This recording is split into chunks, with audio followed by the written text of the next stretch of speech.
ದೇವ್ರಿಗೆ ಹಾಕ್ಸ್ಕೊಂಡಿದೆ, ದೇವರೇ ಹಾಕ್ಸ್ಕೊಂಡ್ರೆ ಅಡ್ಡ ಬರ್ತಾರೆ ಯಾರು देखो आपको घर तक आके कोई क्लोज नहीं करेगा।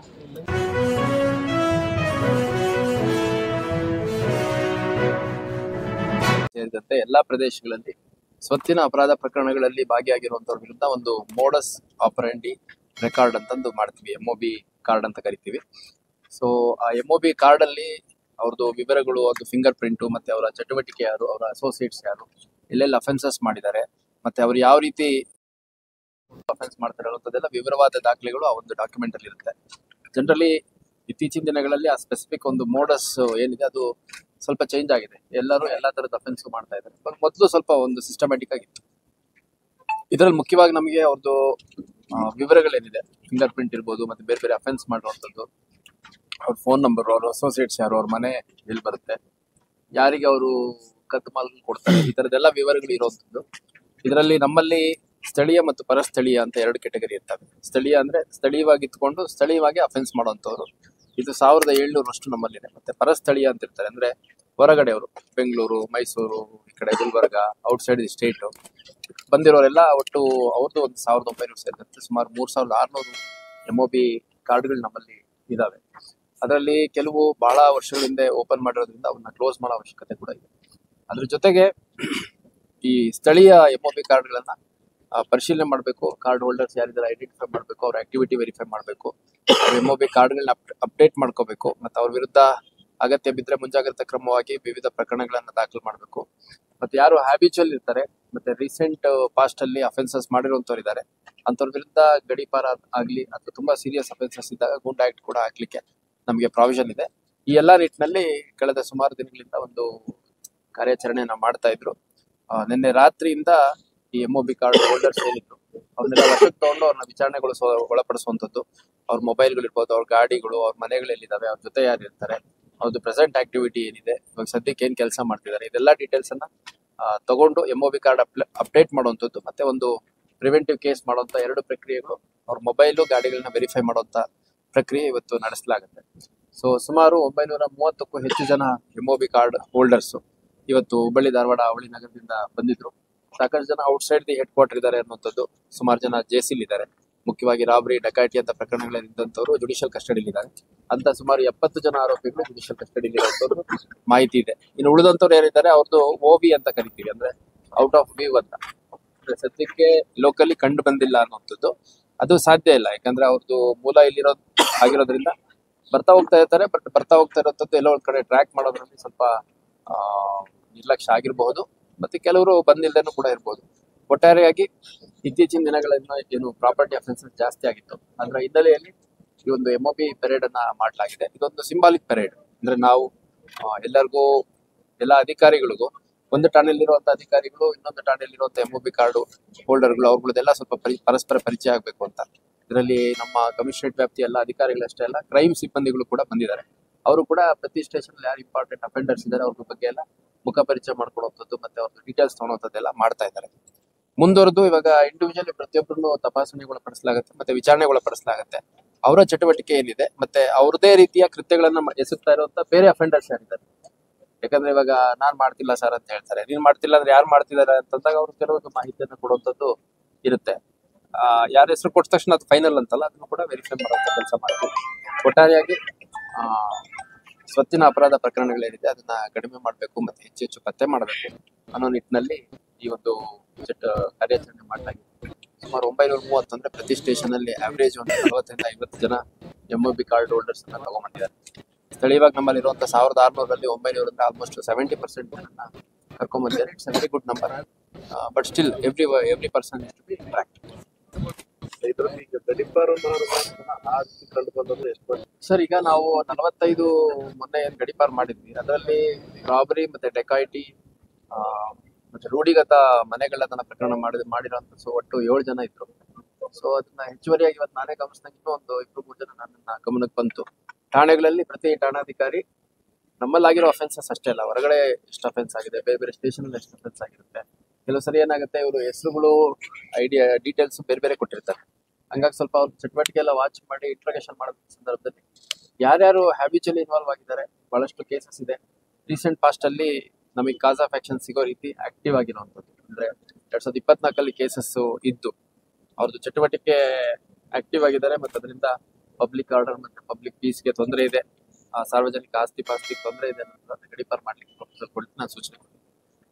ಸರ್, ಈಗ ಇಷ್ಟು ಜನರೊಳಗೆ ಎಷ್ಟು ಮಂದಿ ಸುಧಾರಿಸಿದ್ದಾರೆ ಅಥವಾ ಗೆಳತನ ಬಿಟ್ಟಿದ್ದಾರೆ ಅಂತ ಹಿಂಗೇನಾದ್ರು ನಿಮ್ಗೆ?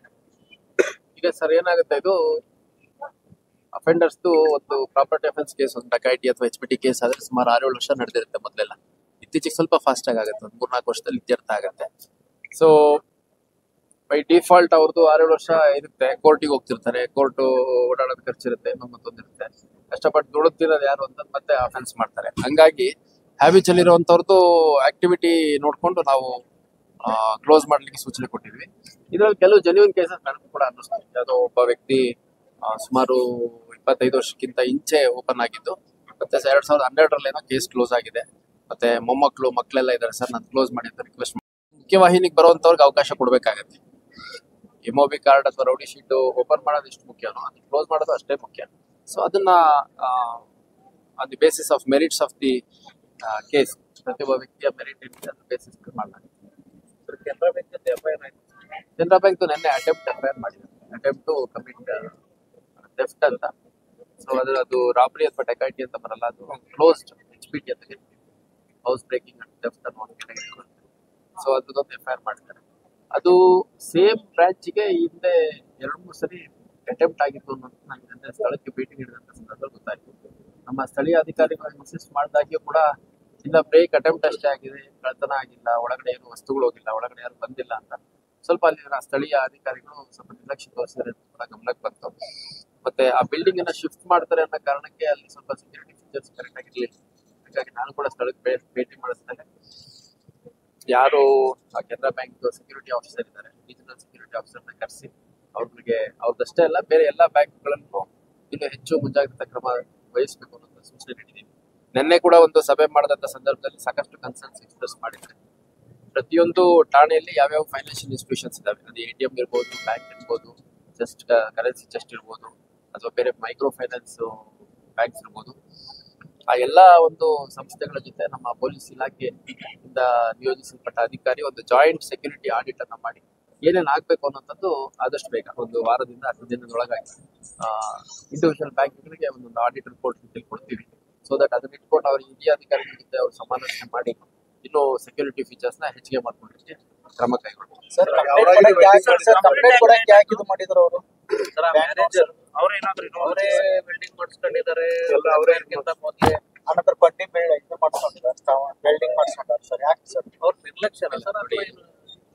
ಅವ್ರದ್ದೇ ಇನ್ವಾಲ್ವ್ಮೆಂಟ್ ಆಗಿದೆಯಾ ಅನ್ನೋದು ಪ್ರಶ್ನೆಗೆ ಉತ್ತರ ನಮ್ದು ಆಗಿಲ್ಲ. ಅವ್ರದ್ದೇನ ಆತರ ಇನ್ವಾಲ್ವ್ಮೆಂಟ್ ಇರೋದು ಕಂಡು ಬಂದಿಲ್ಲ. ಇವಾಗ ಪೆರೇಡ್ ಮಾಡ್ಬೇಕಾದ್ರೆ ಒಬ್ಬ ಅಫೆಂಡರ್ ಸಿಕ್ಕಿದ, ನಾವು ನೋಡಿದ್ರಿ, ಗಮನಿಸಿದ್ರಿ. ಆ ವ್ಯಕ್ತಿ ಕಳೆದ ಒಂದು 4-5 ತಿಂಗಳಿಂದ ಒಂದು ಅಫೆನ್ಸ್ ಅಟೆಂಪ್ಟ್ ಆದ ಸಂದರ್ಭದಲ್ಲಿ ಅವ್ರು ಥೆಫ್ಟ್ ಮಾಡಿಲ್ಲ. ಈಗ ಕೂಡ ಅದು ನಿರ್ಲಕ್ಷ್ಯ, ಏನೋ ಅಫೆನ್ಸ್ ಆಗಿಲ್ಲಲ್ಲ, ಏನು ಒಳಗೆ ಬಂದಿಲ್ಲಲ್ಲ, ನುಗ್ಗು ಬಂದಿಲ್ಲಲ್ಲ, ಏನು ಇದಾಗಿಲ್ಲ, ಮತ್ತೆ ಕೇಸ್ ಕೊಟ್ಟರೆ ಮತ್ತೆ ಓಡಾಡ್ಬೇಕಾಗುತ್ತೆ. ಇಂಥದ್ದು ಅವ್ರದ್ದು ಏನೋ ಒಂದು ಹೆಸಿಟೇಷನ್. ಅವರ ಹಿರಿಯ ಅಧಿಕಾರಿಗಳು ಸರಿಯಾಗಿ ಮಾರ್ಗದರ್ಶನ ಕೊಡಬೇಕಾಗುತ್ತೆ, ಮಾರ್ಗದರ್ಶನ ಮಾಡಬೇಕಾಗುತ್ತೆ. ಮತ್ತೆ ನಮ್ಮವರು ಕೂಡ ರಿಪೀಟೆಡ್ ಆಗಿ ಕೇಳಿದ್ದಾರೆ. ನಿನ್ನೆ ನಮ್ಮವರು ಕೇಳಿ ನಿಮ್ಮ ಕೆಲ ಮಾಧ್ಯಮಗಳಲ್ಲಿ ಕೂಡ ಈ ತರ ನಿರ್ಲಕ್ಷ್ಯ ಮಾಡಿದ್ದಾರೆ, ಅಧಿಕಾರಿಗಳು ಅಫೆನ್ಸ್ ಆಗಿರೋದನ್ನ ರಿಪೋರ್ಟ್ ಮಾಡದೆ ಮುಚ್ಚಾಕ್ತಿದ್ದಾರೆ ಅಂತಂದು ಕೆಲ ಮಾಧ್ಯಮಗಳಲ್ಲಿ ಬಂದ್ಮೇಲೆ ಅವರು ಬಂದು ಕೇಸ್ ಕೊಟ್ಟಿರುವಂತದ್ದು. ನಾನು ಕೂಡ ತಿಳುವಳಿಕೆ ನೀಡಿದ್ದೀನಿ, ಈ ತರ ಮಾಡಬಾರ್ದು. ಯಾಕಂದ್ರೆ ನೀವು ಕೇಸ್ ಆದ್ರೂ ಅದು ಅಫೆನ್ಸ್ ಆದ್ರೆ ಮಾತ್ರ ಕೊಡ್ತೀನಿ ಅನ್ನೋ ಮನೋಭಾವ ಹೋಗ್ಬೇಕು. ಯಾಕಂದ್ರೆ ಅಟೆಂಪ್ಟ್ ಮಾಡಿದವನು ಇಟ್ ಈಸ್ ಅನ್ಸಕ್ಸಸ್ಫುಲ್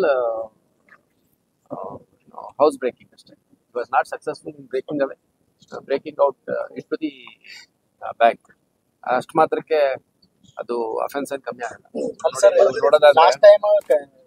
ಕೊಲೆ ಕೇಸ್ಗೂ ಸಾಕೊಂಡು ಹೋಗಿ ಸೂಸೈಡ್ ಮಾಡ್ಕೊಂಡಿದ್ದ, ಯಾರೋ ಒಬ್ರು ಎದುರಿಸಿದ್ರು, ಬೆದರಿಕೆ ಮಾಡಿದ್ರಂತೆ. ಇವಾಗ ಅವ್ನ ಅರೆಸ್ಟ್ ಮಾಡೋಂಥದ್ದು, ಕೇಸ್ ಮಾಡೋಂಥದ್ದು ದಟ್ಸ್ ಎ ಸಪ್ರೇಟ್ ಥಿಂಗ್.